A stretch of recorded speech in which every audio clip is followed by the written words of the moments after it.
lurus, akurat mencerahkan cerah bangsaku, cerah peradaban.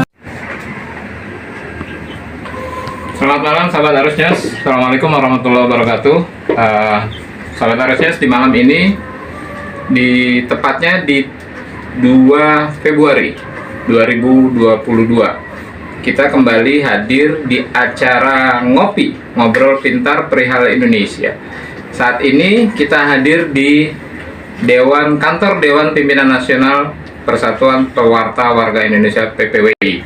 Di sebelah kanan saya ada Pak Wilson Lalengke selaku Ketua Umum PPWI. Apa kabar, Pak Wilson? Oh, baik. Makasih banyak Mas Mugi udah datang lagi nih di tahun yang baru ya. Ya. Sahabat Arus News, kita sama-sama tahu bahwa ada budaya lokalnya Betawi. Kita awali dengan pantun.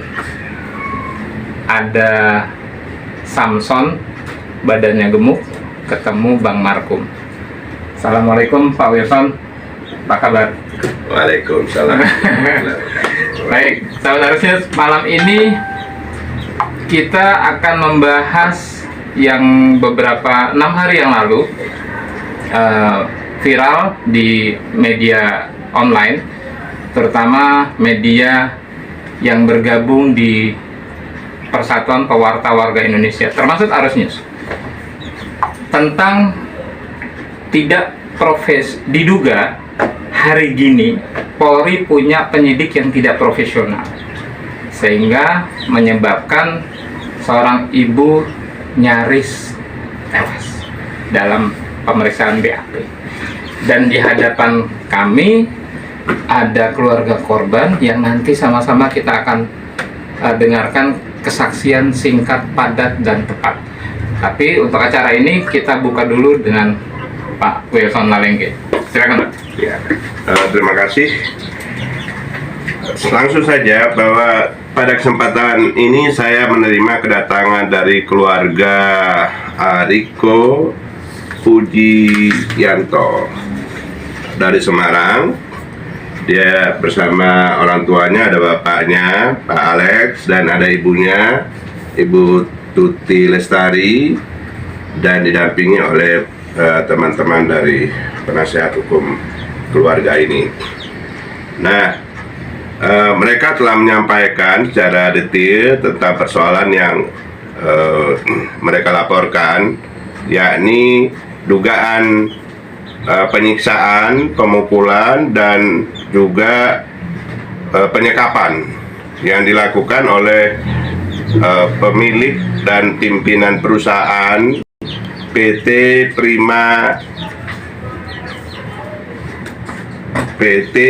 Pratama Prima Bajatama yang berlokasi di Bantar Gebang, Kota Bekasi, Jawa Barat. Nah, kejadian itu kan terjadi pada kurun waktu akhir 2020 yang lalu, dan kepada beliau-beliau ini kita akan tanyakan bagaimana peristiwa kronologis kejadian itu, dan sampai di mana mereka melakukan pelaporan, dan apa yang sudah dilakukan oleh pihak kepolisian dalam memproses kasus ini. Tapi yang pasti bahwa kalau kejadiannya itu di akhir tahun 2020 dan sekarang sudah 2022, menurut kami dari Persatuan Pewarta Warga Indonesia itu satu jarak waktu yang cukup panjang untuk memproses sesuatu yang jelas-jelas mencederai rasa keadilan dan tentu saja mengancam jiwa daripada warga negara. Oleh karena itu, maka kita berharap agar kepolisian Republik Indonesia benar-benar memberi perhatian pada persoalan ini. Untuk tidak memperpanjang mukadimah, mungkin nanti Mas Mugi sebagai pimpinan Arus News bisa langsung mewawancarai para Riko sebagai korban dan para orang tua dan lawyer. Baik, silakan. Baik, sahabat Arus News, terima kasih Pak Wilson. Sahabat Arus News, betul pengantar tadi dituturkan beliau bahwa telah terjadi ketidakadilan Dan ternyata di bumi pertiwi ini masih banyak ketidakadilan.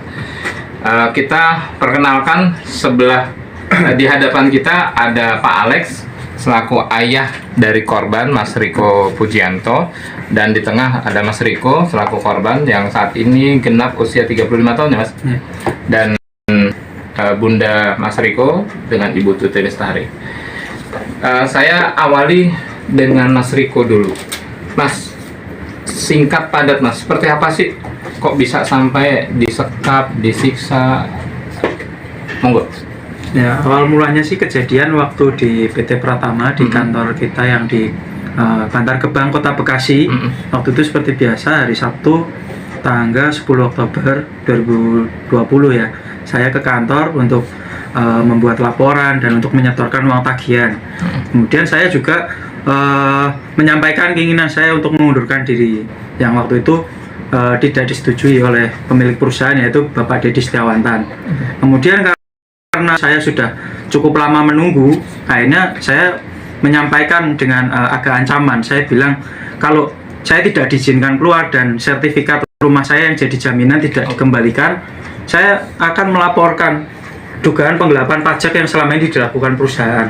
Di mana saya bekerja sebagai salesman, saya selama 2 tahun setengah saya bekerja, saya dipaksa untuk menjual penjualan tanpa faktur pajak, dan itu jelas-jelas melanggar dari undang-undang perpajakan. Dan itu ada yang perintah? Itu diperintah langsung oleh pemilik perusahaan Bapak Dedi Setiawan.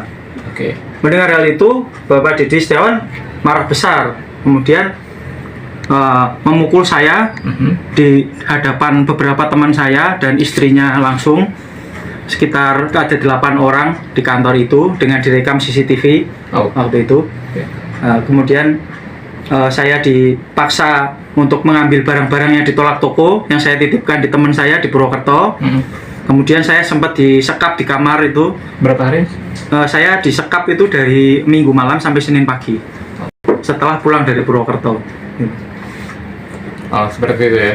Baik, sekarang kita ke Pak Alex selaku ayah dari Mas Riko korban. Gimana Pak Alex melihat putra yang dizolimi berturut-turut? Baik, terima kasih. Nama saya Alex. Assalamualaikum warahmatullahi wabarakatuh. Salam. Terima kasih kepada Arus News ya. Saya jelas menyatakan bahwa di sini ketidakadilan sudah kami alami hampir 15 bulan. Sejak kejadian di Bekasi, kami sudah melaporkan di Polres Metro Bekasi, kemudian 3 bulan kemudian ditarik oleh Polda Metro Jaya. Saya selalu mengingatkan kepada para penyidik untuk menyidik dengan netral, profesional. Apalagi sekarang program dari Bapak Kapolri yang sangat bagus, yaitu presisi. Tapi rupanya di bawah belum bisa dijalankan ya. Kita tahu bahwa presisi itu sangat bagus ya, supaya masyarakat bisa mendapatkan keadilan. Hukum tidak memandang derajat atau siapapun, yang jelas setiap warga negara sama di hadapan hukum. Tapi yang kami alami, Riko dipukuli, disekap, yang mana saya tahu secara persis berlatar belakang karena Riko ingin keluar dari pekerjaannya karena udah nggak tahan lagi. Dia dipaksa sedemikian rupa dengan berbagai cara, dengan berbagai kecerdikan kelicikan daripada Dedi Setiawantan, dengan modus tele, istilahnya menggunakan modus tele, yaitu diduga kuat melakukan penggelapan pajak negara. Dan kita tanggal 22 Januari ya, kurang lebih saya sudah melaporkan ke Ditjen Pajak. Tapi rupanya tindakannya juga kurang jelas bagaimana penegakan hukumnya. Kemudian tentang Riko yang dianiaya dan dipukul, Riko kami sudah berjuang hampir 15 bulan. Harapan saya ketika diambil dari Polres Bekasi, Polda Metro Jaya bisa netral. Dan saya ingin sampaikan, saya mengalami banyak peristiwa yang jelas diskriminasi hukum ya, dan upaya kriminalisasi hukum, kriminalisasi yang mana Riko tidak melakukan tindak kejahatan apapun, tapi dibuat sedemikian rupa agar Riko betul-betul tidak bisa menuntut keadilan bagi dugaan tindak pidana yang dilakukan oleh Dedi dan Riko sebagai korbannya. Jadi saya ini hanya pola-pola yang lama ya, yang biasa aparat kita lakukan ya, seperti yang sering kita dengar, ada mafia hukum, kemudian ada hal-hal yang tidak sejalan dengan asas keadilan di masyarakat.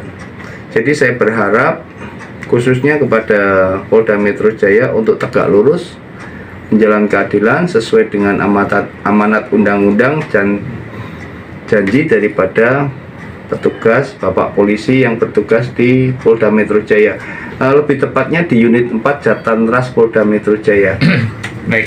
Baik Pak Alek, ketika terjadi depresi atau pemeriksaan BAP yang berlebihan, tidak profesional, apa yang terjadi di Ibu, Pak Alek?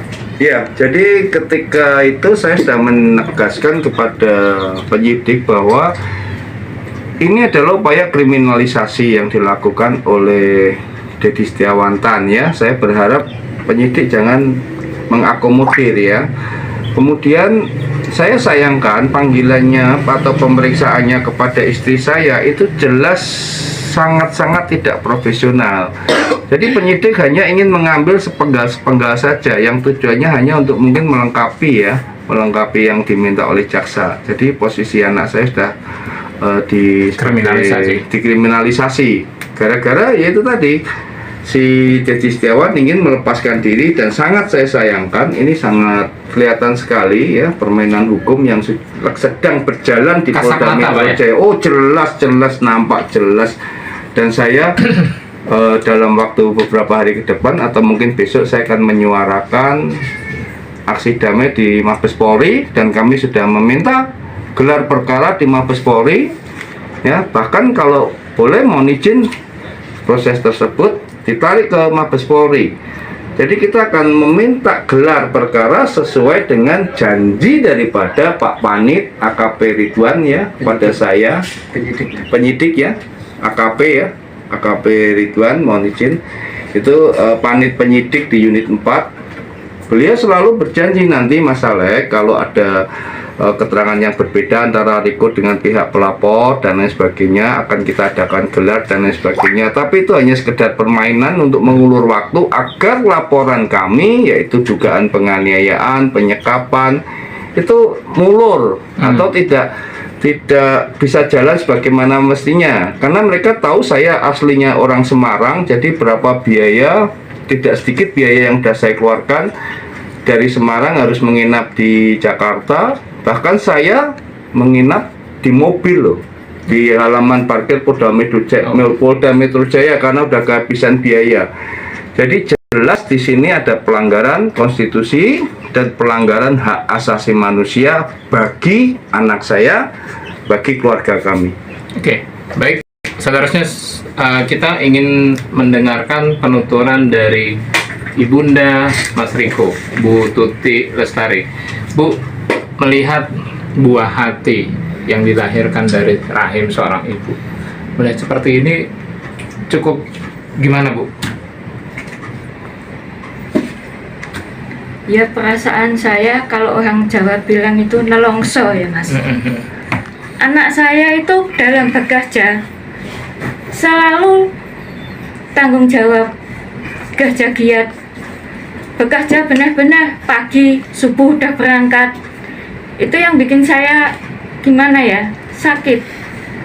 Udah kerja mati-matian, sekarang dituduh seperti itu, dipukulin, disekap, ujung-ujungnya dia jadikan tersangka dengan tuduhan yang tidak dia lakukan sama sekali.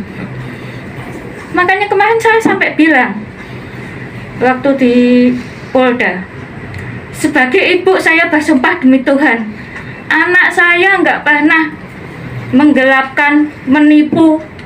Kenapa dibuat seperti itu? Saya sampai katakan seperti itu. Nggak ada yang digelapkan anak saya, apalagi ditipu. Dia kok sudah dipukul, jadikan tersangka lagi. Kasus dia yang dipukul sudah setahun lebih, nggak ada kejelasannya. Saya sampai stres lihat anak saya seperti itu. Baik, Bu Tuti, saat pemeriksaan di BAP Polda Metro, berapa pertanyaan Bu yang dilontarkan sehingga Ibu nampaknya tensinya naik seperti itu? Belum sampai pertanyaan, belum, baru sekitar 10 menit. Saya sudah nggak kuat karena saya sudah betul-betul stres. Makanya waktu ditanya saya bilang saya stres berat, saya sudah nggak kuat. Statement atau pendapat dari tim lawyer keluarga Pak Alek dan Mas Riko, dengan silakan Bang diperkenalkan. Terima kasih. Assalamualaikum warahmatullahi wabarakatuh. Nama saya Bambang Yulianto. Saya pendamping dari Mas Riko, keluarga Pak Alek. Jadi kalau saya melihat dari kronologis, artinya ada peristiwa pidana, ya, ada tindak pidana. Kenapa itu kemudian terjadi? Sebabnya itu harus dilihat. Karena kan Riko ini diperintahkan untuk melakukan perbuatan melawan hukum. Perbuatan melawan hukum itu adalah supaya menghindari pembayaran pajak, supaya tidak terkena pajak, supaya terhindar dari pembayaran pajak. Itu kekhawatiran yang sungguh-sungguh seharusnya memang terjadi. Bagaimanapun juga kalau orang disuruh melakukan pelanggaran hukum itu sangat tidak mungkin. Apalagi ini juga Mas Riko telah memberitahukan ke publik bahwa perusahaan-perusahaan banyak sebetulnya yang memiliki, yang diduga terindikasi memainkan pola-pola yang demikian. Hanya persoalannya ini adalah melibatkan, tidak hanya melibatkan akuntan, tidak hanya melibatkan sistem, tapi juga melibatkan pekerja. Nah, sehingga pekerja ini karena kekhawatiran dan secara psikologis menjadikan tertekan, maka kemudian dia menyampaikan permintaannya untuk mengundurkan diri. Itu sebetulnya bukan persoalan yang ringan, karena itu memang beban yang berat, apalagi memiliki risiko yang cukup berat bagi seorang Mas Riko. Nah, mestinya polisi harus melihatnya dari sisi itu dulu, baru kemudian membuat laporan dugaan tentang tidak penyekapan. Nah, kenapa sih hanya ini kan berarti ada persoalan yang berat nih di perusahaan itu, yang kira-kira nilainya juga cukup bombastis. Nah, mestinya dengan temuan-temuan yang semacam ini, pihak Kementerian Keuangan melalui Ditjen Pajak melakukan investigasi. Baru kemudian itu persoalan, satu sisi persoalan, tetapi Mas Riko telah membantu negara bagaimana supaya negara ini tidak dirugikan oleh orang-orang yang memang memiliki niat jahat agar dia terhindar dari pembayaran pajak. Nah, terkait dengan kemudian dia disekap adalah menghilangkan kebebasan kemerdekaan orang. Menghilangkan kemerdekaan orang itu diancam pidana dengan 8 tahun. Terhadap siapa saja? Terhadap orang yang memfasilitasi dan orang yang melakukannya. Kalau misalkan di sini terlibat manajemen, terlihat pemilik perusahaan, tempatnya juga di perusahaan, saya kira bagaimana polisi mampu membuktikan itu secara profesional. Kecuali kalau pihak kepolisian itu terintervensi oleh kepentingan gede. Biasanya kepentingan gede ini kan melakukan suapan-suapan. Tapi saya berharap bahwa ini tidak dilakukan oleh manajemen, tetapi ada kekuatan-kekuatan di bawah, di tengah, di samping untuk memberikan proteksi terhadap perusahaan ini. Nah, maka sangat tidak sulit jika polisi mengambil alih yang tadinya di kepolisian Polda Bekasi misalnya, kemudian ditarik. Itu kan sebenarnya kalau ditarik bukan untuk diamankan. Logikanya kan ditarik itu untuk diselesaikan. Nah, justru ketika itu di Polres Bekasi kemudian ditarik, kok ini menjadi lambat. Semakin berjenjang itu keterkaitan dan intervensi diambil alih, sehingga ketika tidak mampu di tingkat Polres Polres Metro Bekasi misalkan, maka ditarik ke Polda Metro seharusnya lebih cepat. Bagaimana, siapa pelakunya, bagaimana melakukannya, di mana melakukannya, alat bukti apa yang dilakukan, saksi apa. Saya kira saya sudah mendapatkan penjelasan itu dan sangat mudah polisi untuk membuktikan. Tapi kecuali kalau ada orang yang intervensi, itu menjadi persoalan, sehingga menjadi mencederai keadilan, mencederai HAM. Langkah hukum Mas Bambang selaku pengacara dari keluarga Pak Alek dan Mas Riko seperti apa? Ya, sekarang ini kan saya baru mendapatkan informasi yang runtun terkait peristiwa. Baik peristiwa mengenai dugaan penggelapan yang dilakukan oleh Mas Riko karena skenario tertentu, maupun karena laporannya Mas Riko terkait dengan penyekapan mungkin perusahaan menjadi laporan. Menempatkan posisi hukum itu pada posisi win-win, kira-kira begitu. Tapi sayangnya polisi mencoba untuk mengadopsi peristiwa yang seharusnya tidak memiliki indikasi tindak pidana, dikaitkan, dipersangkakan menjadi seimbang. Nah, seimbang itulah kemudian keluarga dimintakan supaya sudahlah, damai saja, damai saja. Ada peristiwa-peristiwa yang harus ada damai, tetapi ada kejahatan-kejahatan yang itu harus dilindungi oleh negara, dilindungi oleh polisi, karena memiliki implikasi jahat yang lebih besar jika itu tidak dilakukan sebuah proses penghukuman. Nah, dengan demikian langkah apa yang memang harus kita lakukan, gitu kan? Kita udah berunding juga dengan tim, kebetulan ada saya, kemudian ada Mas Awi juga secara bersama-sama. Ya, saya persilakan kalau misalkan Mas Alek melakukan upaya-upaya mencari keadilan yang lebih terbuka dan transparan, sehingga negara ini memang harus benar-benar memberikan ruangan yang terbuka. Jadi kalau dari proses demokrasi kemudian ada yang namanya supremasi hukum tidak berjalan, maka proses itu harus dibuka secara cermat. Apalagi sekarang semua orang bebas menyampaikan, yang penting ada medianya. Online itu kan menjadi bahasan, tetapi sebetulnya adalah ini informasi yang membantu pihak kepolisian dalam rangka mencari proses dugaan penyekapan yang dilakukan oleh sebuah perusahaan tadi itu. Nah, yang kedua, ya insya Allah mungkin besok kami akan bertanya ke pihak penyidik seperti apa sih perkembangannya. Masa profesional, kalau yang dianggap profesional itu kan tentunya sebuah proses dijalankan dengan proporsi ya. Proporsi dengan melibatkan kode etiknya. Nah, kode etik itu sudah dipakai atau belum? Kalau misalkan tidak profesional berarti ada pelanggaran kode etik. Ada keraguan-keraguan pihak penyidik untuk menentukan seseorang melakukan perbuatan pidana atau melakukan perbuatan kejahatan. Nah, insya Allah mungkin besok kami akan datang ke Polda Metro Jaya, gitu kan, mempertanyakan tentang perkembangan ini, tingkat kesulitannya di mana.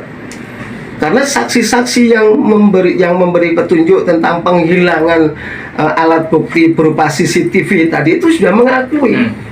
Kan itu sudah dinyatakan bahwa Idon, kenapa kamu nggak segera itu mematikan? Loh, itu kan berarti ada upaya menghilangkan barang bukti. Nah, menghilangkan barang bukti itu adalah kejahatan. Nah, saya kira polisi bisa melakukan pengembangan kecuali kalau penyidik memang terlalu terintervensi dan tertekan sehingga dia tidak mampu melakukan perbuatan proses penyelidikan dan kemudian ditingkatkan menjadi penyidikan ini tidak profesional dan tidak etis. Saya kira apapun mungkin kita bisa lakukan karena memang semuanya akan terbuka. Saya kira begitulah yang perlu saya sampaikan. Baik, Sobat Arusnyas, sekarang kita akan ke Pak Wilson Malingke selaku Ketua Umum Dewan Pimpinan Nasional PPWI. Bagaimana Bang Wilson melihat hal ini dan untuk disimpulkan? Ya, kita sudah dengar bersama apa yang sudah disampaikan oleh Mas Riko maupun keluarganya, dan tadi ada pandangan dan Kapolri Jenderal Polisi Listio agar tolonglah, kalau memang ada janji untuk mencopot, memangkas kepala orang-orang yang tidak benar, ya kita sekarang sedang memperhatikan Anda semua, karena kita bayar semua fasilitas yang kalian miliki, yang kalian nikmati saat ini kan itu dari uang rakyat. Nah, Maka pertanggungjawabkan semua itu dengan melaksanakan tugas dan kewajiban serta fungsi aturan perundangan yang ada.